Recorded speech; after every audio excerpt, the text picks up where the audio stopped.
Hello, welcome to the Nisha Jackson Show. I'm not Nisha Jackson. She's Nisha Jackson, and it is a pleasure to have you here on the program. Always something new, always something exciting, always something that's going to help you with some learning. And this week is no different. Before we get into the topic, we're going to talk about something called Hashimoto's disease, which I'm hearing a lot about, Nisha. First, I want to remind you, subscribe. Whether it is Apple Podcasts, Google Podcasts, Radio Public, wherever you find us, please subscribe. And YouTube, also, you're probably seeing, you could be seeing us on Roku or Apple TV or any of those places. So please subscribe and share and let people know about Nisha, who is totally addicted to coffee, but knows her stuff. We even did a show about coffee if you missed that one. How you doing? I have no guilt about drinking coffee. I don't put any garbage in it. It's just good espresso. Good old-fashioned coffee. Nothing. It's so nice are you and like black. a sick sugar kind of gal? No, I don't put any sugar in it. Ew. You don't, oh, come on. Ew, you if don't I like accidentally sugar. take a drink of somebody else's whatever coffee concoction and it has sugar in it, I almost throw up. Seriously, it's disgusting. Not that I don't like sugar. Trust me, I love sugar. But I don't want sugar in my coffee. My dad told me, I started drinking coffee when I was 9. And my dad said I couldn't drink coffee unless I learned how to drink it black. Thank you, Daddy. That I never. But that was probably his way of trying to get you to not drink it, right? Thank you, Daddy. Yeah. That's funny. All right, so yeah. I'm hearing this word a lot lately. I'd never heard it before, and all of a sudden it popped up. Hashimoto's. Yes. What is this, and am I just like a bit out of the loop because this has been around for a long time, or is all of a sudden there a explosion of Hashimoto's? Tell me a little bit about this. Well, Hashimoto's is becoming more prevalent because we're testing for it more. I do think because our environment is becoming a little bit more toxic and our lifestyle is becoming more toxic, which is really a big, that's kind of a popular topic that we try to cover almost every show about how to keep your body clean and be sort of an advocate for your own health, right? So one of the things that you have to do is to protect your body.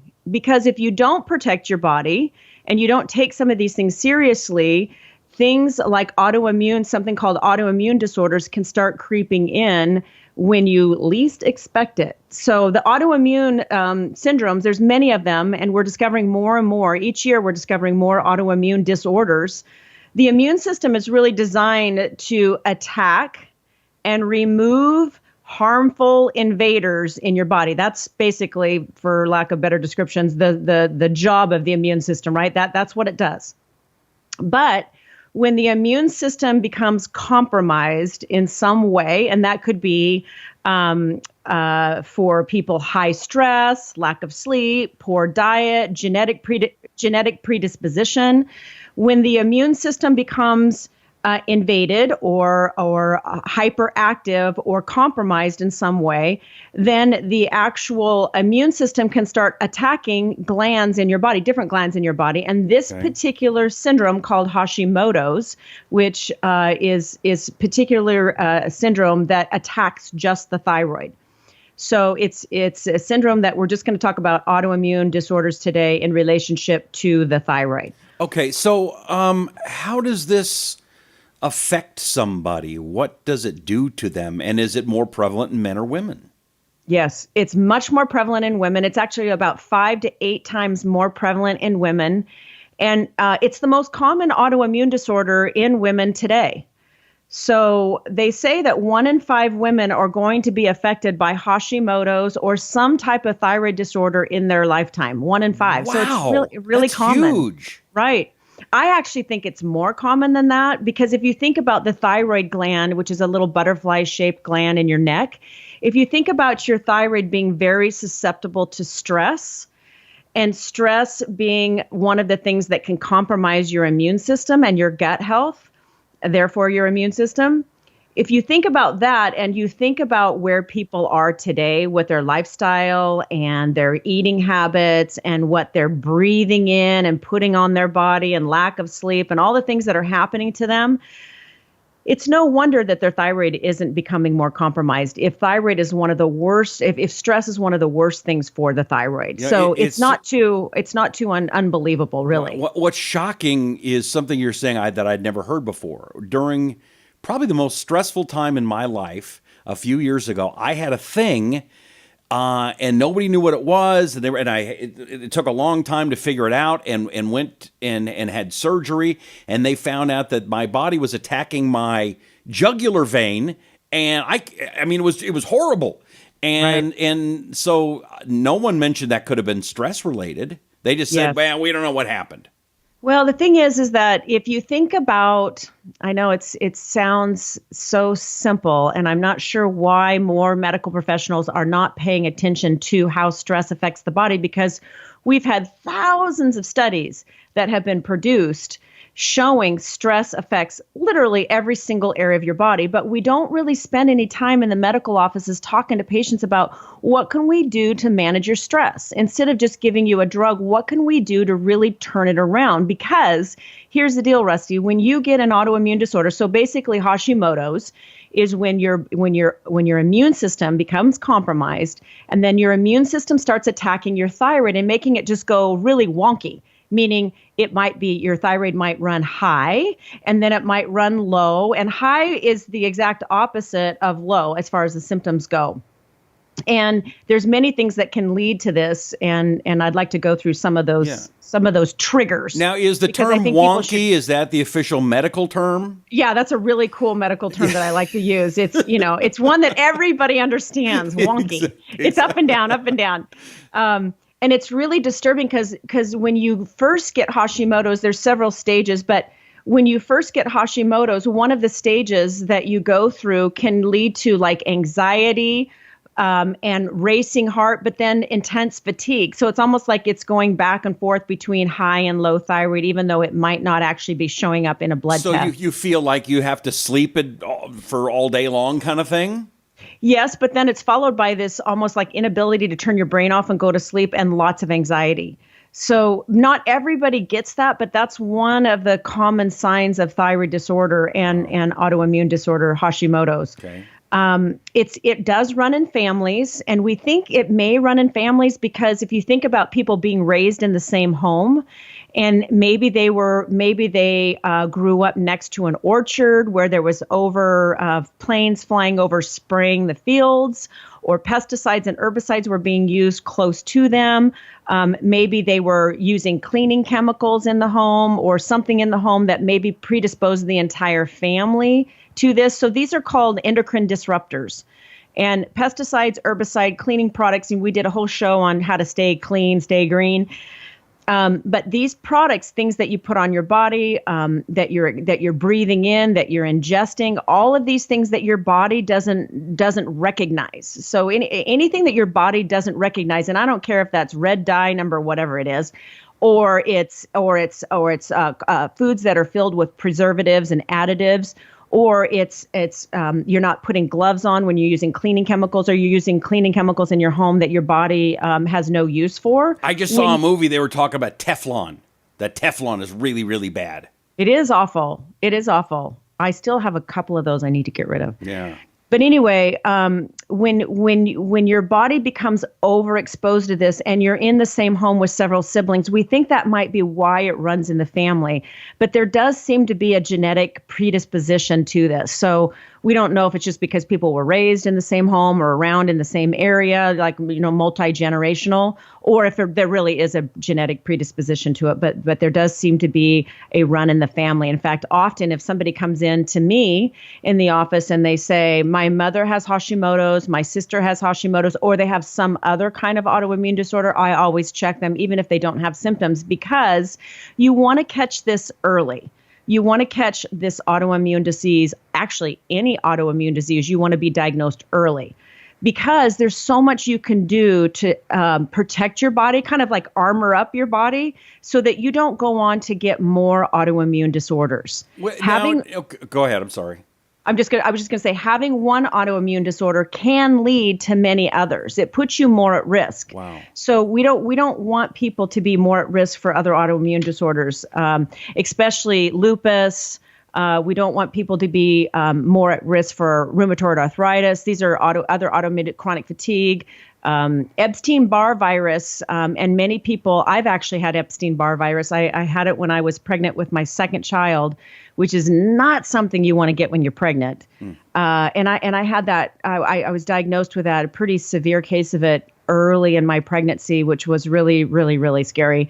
And but even having the Epstein-Barr virus, so if anyone listening to this has been diagnosed with Epstein-Barr or reoccurrent cases of mono, and I've had mono 4 times. They say you can only get it once. I've had it 4. Wow. And yeah, excuse me. So and there it is there. No, I'm kidding. Nisha does not have mono right now. No. That's good. That's good. I'm feeling spunky. I don't have mono. Good. I actually learned a lot through all of this because this was in my earlier years before I really started practicing in this area of medicine. So is this kind of one of your 80s. expertises? I mean, if somebody's got Hashimoto's, you want to go see Nisha. Is that kind of one of the things that you'd like to? Well, you want to see somebody who really understands how to treat the whole body. You don't have to see me. You don't even have to see anybody at our medical offices at One Peak Medical. You need to see someone who can diagnose it and treat the whole body. I always wonder, when you send a friend or somebody to go to talk to a doctor about this, and you go to a regular doctor, are they going to say the same things as a specialist like you would say? Mm-hmm. Because they tend to, have, kind of stop their education. They kind of, I went to medical school, I've learned it, I don't need to know anything else, is kind of the attitude I get when I go to doctors. Well, I think that what, and I hate to generalize, but I think where we're at today is in medical offices, and this is not a generalization because there's some wonderful medical providers out there, and everybody is strapped for time. I mean, that's the bottom line. Everyone's strapped for time. And this is a very convoluted subject. It's a very broad subject, and you have to address all of the issues. We prefer to see people often so that we can give them little pieces of information as we go on and treat them, rather than try to bombard them with all this information, because most people can't remember all this stuff, right? So, but I think the problem today, Rusty, is that medical professionals are just interested in diagnosing and treating symptoms. And with autoimmune disorders, and this is not always true of rheumatologists, which is the specialty that really evaluates and researches and treats autoimmune disorders. That's the primary specialty out there. But I think we're more interested in obtaining a diagnosis and treating symptoms rather than really getting to the root of the problem, like how many medical professionals out there are saying, we need to clean up your gut, because if your gut isn't healthy, your immune system isn't healthy. And then we need to clean up your liver, because if your liver is not healthy and it's too busy detoxifying all the crap that you're putting in your body, so all of the additives, preservatives, junk, sugar, flour, gluten, all of the inflammatory foods, if your liver is too busy taking care of all of those jobs for detoxification, and it's not converting hormones, because that's one of the benefits of that's one of the jobs of the liver, is to convert hormones. And one of the conversions that takes place in the liver is from T4, which is thyroid, storage thyroid, into the active thyroid T3. And that's when things can get wonky, right? Is that your thyroid is too busy working on all this other stuff that you're giving it to do every day, and it's not working on the appropriate conversion of hormones. And that sounds kind of complicated, but it really isn't. If you're drinking a lot of alcohol, you're eating a lot of sugar, you're eating all day long and never giving your gut a break, not doing the intermittent fasting, which I've talked about before. If you're not giving your gut a break and you're not giving your liver what it needs to do its job, and you're overworking it with all of these other toxins you're putting in your body, you're going to get sick. And that is one of the main triggers of autoimmune disorder. Is there anything you can do to help the liver other than not eat the garbage? Yes. So I take a supplement. In fact, one of our shows we're going to do soon is on particular supplements that help your gut. And one of them that I love and I take regularly, because I do like to have a drink, now and then. It's okay. And so I want to make sure my liver stays healthy. And so I take a supplement, it's called Liver C.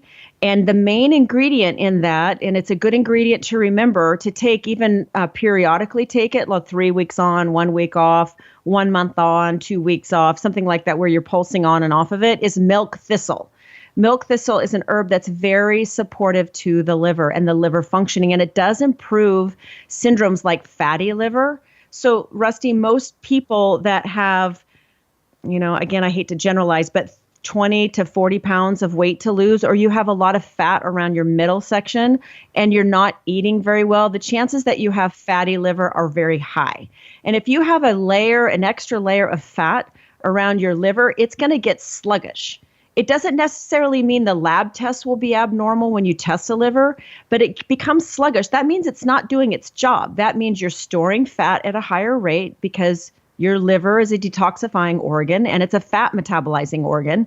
So now you're storing fat at a higher rate. You're getting even more fatty liver, and it's not doing its job of clearing out the toxins. And then you get toxic buildup, and then you get things like autoimmune disorder. So that's kind of the connection in the medical office that I feel medical professionals should be addressing. Is they should be addressing the whole picture, not just saying, hey, lady, you got autoimmune disorder, you have Hashimoto's. We're just going to watch your thyroid levels and we're just going to see how you do. That's what I hear. And then nothing happens. Right. We're just going to see how you do. We'll just watch the thyroid levels. And if they become abnormal, then we'll step in and we'll give you some thyroid medicine. But what about looking at the whole body? Like what about talking about this to this person? How much are you sleeping? And do you feel rested when you wake up in the morning? And what about all the other connected hormones? What about looking at a woman's progesterone level? Progesterone is very supportive to the thyroid. What about looking at testosterone and the other levels that are very much connected to the thyroid? Testosterone is very connected to the thyroid. So I just feel like there's so much more we could do. And that's what I like about this show, is that we can give people something to think about. And even if they're going to a medical professional, I don't think you should stop going to someone who's not giving you all the information. I just think you should become an advocate for your own health and start doing some of these things on your own. And the testosterone, there's no reason why. The testosterone, you suggest that for women too? Yes. So when testosterone levels are low, it can also suppress thyroid function. And that's true for men and women. And besides the fact, women feel awful if their testosterone's low. It's the hormone that gives women strength, internal strength, and external strength. So they become more weak. Physically weak with age, but they also don't handle stress very well. They cry all the time, and they get really emotional and sensitive, like overly sensitive to everything. And often when we test them, their testosterone level is too low. And so there are some things you can do to help that, and then ultimately it helps support the thyroid. So that's why I think looking at the whole picture is so important, especially with autoimmune disorders. But that is the first thing that we do in the office, Rusty, is we check all the levels, see where a person is. If the thyroid comes back, and this is really kind of confusing, but I want to make sure I say it on this show. If the thyroid hormone levels, which primarily are T3 and T4, if those two levels are on on one end of the normal range, and then the other level, which is called TSH, which is a signal that comes from the brain. So if the TSH is on one end and the T3 and T4 are on the other end, or if they're mixed up, like they're opposite of what you think they should be, that's when we start saying, I wonder if this person has Hashimoto's, especially if they have any other symptoms. So the profile, if it looks really unusual, because typically for low thyroid, you would have a high TSH and a low T3 and T4. That means that the brain's calling for more thyroid, which is the TSH, and the T3 and T4 is very low. That's the thyroid output, the actual thyroid hormones that are made from your thyroid gland. So that when you have low thyroid, that's usually how you test out. That's how you tested out, Rusty. Your TSH was elevated and your T3 and T4 were low, below normal. Okay. But with Hashimoto's, often you see the opposite of that. So when you see the opposite of that, you start going, this isn't normal. Like the signal between the brain and the thyroid is wonky, right? It's not connecting right. So then as a medical professional, you say, this person's not feeling good. That's why she's here. And these levels are opposite of what I would normally see for someone that would be diagnosed with low thyroid. So that's when you start saying, I need to see what's going on with this person. And you might order additional tests, which would be the autoimmune test. We don't order them on everyone because it's really not necessary to order them on everyone. But you have to be somewhat curious and start putting the pieces of the puzzle together in order to identify what's going on. Okay, very important. Somebody watching, and we're almost out of time here, and they think I might have Hashimoto's. The first thing they do is call One Peak Medical, get a hold of Nisha or whatever people, and get an appointment. But while you're waiting for the appointment, what should we do? What should someone do to start on the path of getting better with Hashimoto's? Is there anything they can do on their own? Yes. And that's another thing. You don't necessarily have to be seen at One Peak Medical. I can consult with you on your lab tests. If you just need a second opinion or you want me to look at I do that a lot for people all over the world. And I'm more than happy to do that. That's one of the services that we offer in our office. So you don't have to be seen because sometimes you just need additional personal advice, medical advice. But most of what is out there is really helpful. And there's many new books out there. In fact, I was going to show this one. This is a really good book. It's called The Thyroid Connection. And it's really well written. It talks about all types of thyroid disorders. And I really like this medical professional. Her name is Dr. Amy Meyer. She's pretty popular. But anyway, that's a good book. There's excellent websites out there for Hashimoto's now. But the main thing is we want to start looking at removing anything that the body doesn't recognize first. And so every time you put something on your body, you inhale something like gas fumes, diesel fumes, excessive perfumes, paint, anything that you're putting on your skin or you're inhaling or you're putting in your body, you're eating or drinking. Ask yourself, is this a natural product that my body will recognize? Meaning, is there anything added into it? Now, unfortunately, Rusty, a lot of what people eat, drink, smell, and put on their body, there's no way their body would recognize it because it's artificial. So the goal is to try to remove as much of the toxins from your body. So we take people off dairy, we take them off sugar, we take them off artificial sweeteners, soy, excessive caffeine, we take them off excessive alcohol, processed foods, all of those things that just cleans up your body. And this isn't something that they have to do forever, but when we're trying to arrest their symptoms and we're trying to get their antibody levels lower, that's what we do is we really clean up their system first. Okay, I mean, you mentioned almost everything I could think of, and then also perfume too?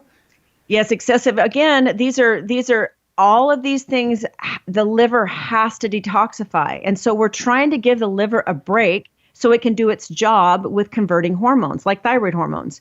And then there's lots of other things like I'm a big advocate of starting the morning with hot lemon water. So one full lemon or a half of lemon. Sometimes people have to start, with less lemon because it's pretty tart in warm water and drink it first thing in the morning. That's really important. Green smoothie so that you can get your green leafy vegetables in is really important. Beets. I don't know how many people listening to the show like beets, but beets are very supportive to the thyroid. Beet pulp is, and so are beets.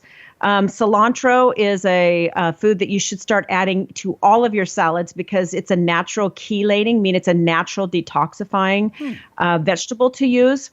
Just adding more fiber in your diet is really important. So just going back to what we keep saying every time, Rusty, 50% of your diet should be vegetables because those are the fiber that you need for your gut and the nutrients and the vitamins that you need for better detoxification and also to improve your gut health. So, and then there's a whole list of other things that we start going through to boost the immune system. And one of the prescriptions that we write for patients who have any autoimmune disorder, including things like chronic fatigue and fibromyalgia, is low dose naltrexone, which is a medication that's been out for many, many years, but they identified when they lowered the dose from 100 milligrams to 200 milligrams all the way down to 2 or 4 milligrams, so substantially less dose. It has to be compounded, but what they have found is that it's very supportive to the immune system. And I can't even tell you how many patients that I have diagnosed and my staff has diagnosed with autoimmune disorders that has had a complete turnaround in their symptoms by adding this prescription. And I use it myself. I have Hashimoto's, and I use it myself. I use it in a cream form, but you can get it in a pill form. It's very inexpensive. Your medical professional can prescribe it for you. It's low dose naltrexone, and the initials are LDN. N as in Nancy, LDN. And it raises endorphin levels, and the research in this area is completely exploding. And we're finding that it's helpful for weight loss. We're finding that it's helpful to improve the immune system, the mood, the quality of sleep at night. So people who are in a lot of pain, especially physical pain from autoimmune disorders, gets quite a bit of benefit from not only cleaning up their system and taking away food allergy foods like dairy products, sugar, flour, but also adding LDN to their arsenal of things to help combat the autoimmune disorder. Would something that low of dose help somebody that doesn't have an autoimmune disorder, or is that going overboard? Yeah, and unfortunately, Rusty, some people do have Hashimoto's, but they don't test positive on their antibodies. Like, for instance, we can see a patient that has many symptoms of what looks like not only low thyroid or abnormal thyroid, but it looks like they're just not recovering from low thyroid, like even with medication. And so, but they're not testing positive on the antibodies, like they're not coming back elevated. But we'll still put them on the protocol as if they had an autoimmune disorder, and they get better. And then interestingly enough, later down the road, they might test positive. So there's some transient periods of time where the levels don't show up positive, but then they do later. Wow. So that's a big health hack. I mean, that sounds like that's a huge thing you've just taught everybody here. What's that medicine again, and what dosage you're saying? Yes, it's called low dose naltrexone, or you can Google it. It's just LDN. Just Google LDN and start looking at some of the research that's out there. I go to a big conference every year in Vegas. It's called A4M. It's a functional medicine conference. It's huge. It's the largest one in the world. And the last year that I went, there were probably 15 or 16 individual scientific lectures just on the medicine LDN. Wow. Isn't that crazy? Yeah. So it's really being used for a lot of different applications, and they're finding some very important results, positive results with using LDN for many different types of disorders, but specifically autoimmune disorders. Wow. It's very safe to use. It's very safe. That is amazing. Nisha, it's always a pleasure. If you want to find out more, by the way, you said that you could look at their labs and stuff. Is that you want to have the lab in a box? Could somebody send you some labs they got from somebody else? What do you like? Yeah, so either way, you could either just do a consultation with me, which means that you would send me what your symptoms are. We'd have you fill out a form, a medical history form, so I could understand where you're at. And you could send me the labs that you've already had done or you had ordered at your medical office. In fact, if you go to my book, Brilliant Burnout, Brilliant Burnout actually lists all the labs that you should have. And it's actually true for men and women. We order the same labs for the most part for men and women. Because men and women have the same hormones, just in different ratios. And you could send me your labs, and I could just tell you my opinion of other things you could do besides just the run-of-the-mill stuff. All right, that book is Brilliant Burnout, How Successful Driven Women Can Stay in the Game by Rewiring Their Bodies, Brains, and Hormones by Nisha Jackson, Ph.D. We're going to talk, what are we going to talk about next time? Do you know? We're going to talk about female hormones. You know, we still have not done a show on female hormones, and I want women to know, especially first of the year, I want women to start the year out by checking where they're at, finding out why they're so tired, finding out why they're gaining weight, finding out why they have zero sex drive. I want women to know what they can do, what they can ask for when they go into the medical office. All right, that'll be next time. Make sure you tell your friends and subscribe, whether it's Google Podcasts, Apple Podcasts, wherever you find us, Facebook. Subscribe, let people know, share this. This is a really important show. And if you know anybody on Hashimoto's or thinks they might have that, send them this show, please. Until next time, I'm Rusty Humphries. She is Nisha Jackson, and this is The Nisha Jackson Show.